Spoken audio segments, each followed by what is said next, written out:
ఒక్క విషయం అయితే నేను చెప్పదలుచుకున్న, ఉస్మానియా ఆర్ట్స్ కళాశాల ముందు నుంచి నేను గుంటూరులో చదువుకోలేదు మిత్రులారా.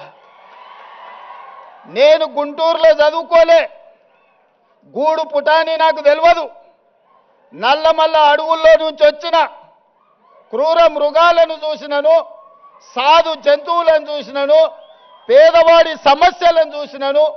పుట్టినప్పటి నుంచి దళితులతోని, గిరిజనులతోని, బలహీన వర్గాలతోని, మైనారిటీలతోని కలిసిమెలిసి పెరిగిన వాళ్ళ సమస్యలు చూసిన. నాకు కొత్తగా అక్కర్లేదు.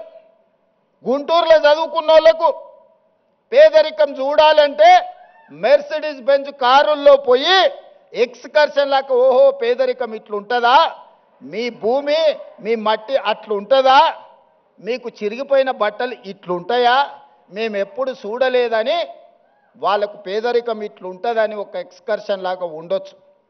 ఒకప్పుడు బ్రిటన్ ప్రైమ్ మినిస్టర్ని, ఇతర ప్రైమ్ మినిస్టర్లను ఈ రాష్ట్రానికి తెచ్చినప్పుడు మా పాలమూరు పేదరికాన్ని చూపించడానికి వాళ్ళని అక్కడికి తీసుకొచ్చేటోళ్ళు. ప్రదర్శనలో మా పేదరికాన్ని వాళ్ళ ముందర పెట్టేటోళ్ళు. చూడు మేము ఎంత వెనుకబడి ఉన్నామో, మేము ఎట్లా అడుక్కొని తింటున్నామో, ఎట్లా వలసలు పోతున్నామో, మా మీద జాలి పడండి అని. ఆనాటి పాలకుల ఆలోచన అది.